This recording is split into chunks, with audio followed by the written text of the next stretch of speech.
My mother-in-law made me sign a prenup because she thought I was after money. Now she's mad and wants to tear it up after finding out my dad is rich. My fiancé works as a doctor, and I work with money stuff, making almost the same amount. We've been dating for a year and a half, got engaged last month, and we're getting married in 7. My parents still live in a small townhouse my grandfather bought since the two of them grew up there, fell in love, and had us. Plus all their friends live there. Basically, emotional attachment. I never try to hide my wealth, I just don't show off. For example, I prefer traveling by public transport because of traffic and parking, while my fiancé drives a Range Rover. I have a Samsung. He makes fun of me for not owning an iPhone. I prefer not to spend thousands of dollars on a dress I am only going to wear once. I also enjoy eating fast food rather than going to a Michelin-starred restaurant. I admit I never told them how much my dad earns as I felt it was unnecessary. Anyway, I think he and his family assumed my family didn't have much money or something. After getting engaged, we went to his parents' house for dinner, where they asked me what I planned to do in the future. I replied that I was planning to quit my job after the wedding and work for my dad. They kind of got confused, mad, or weird, saying why I would quit such a high-paying job, and that if I was planning to push all financial burdens on their son. Well, they asked for a prenuptial agreement, and I agreed. A couple of weeks ago, we started planning our wedding. In my culture,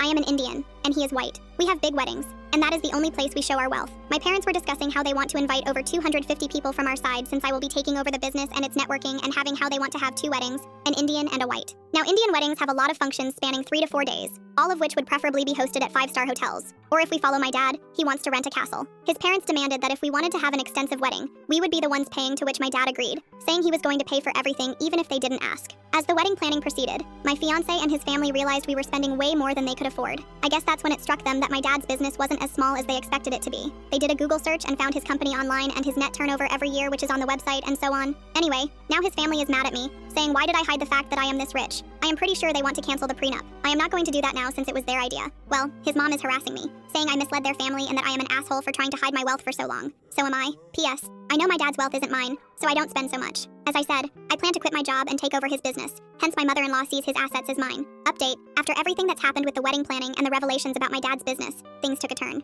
My mother-in-law's frustration reached a boiling point, and she confronted me directly during a family dinner with her husband and other children. She started with her usual accusations, saying I was deceitful, and that I'd misled their family by not being upfront about my wealth. I was really taken aback by the intensity of her emotions, because she seemed to hold a big grudge about it. My fiancé is getting irritated with her as well, and I can see it in his distorted face. He does this when he's getting ashamed and irritated. It seemed like the fact that my dad's business was doing well was a major shock to her, and she was blaming me for it. She then proceeded that I was a liar, and that my fiancé should think about marrying me. I decided to confront her directly about why it was so important for her to know how much I was worth. I asked her point blank why my family's financial situation was such a big deal. Her reaction was immediate. She looked both shocked and embarrassed. It was clear that she hadn't expected me to push back so assertively. She stuttered and couldn't find her words. My fiancé told his family that we should go, and we left. My fiancé and I discussed it and decided it was best not to invite her to the wedding. It felt like the only way to move forward without additional drama and tension. It's disappointing that it came to this, but we both felt it was necessary to keep the peace and focus on our upcoming marriage. He was the one who told his mother about it, and I heard that she went nuts about the news.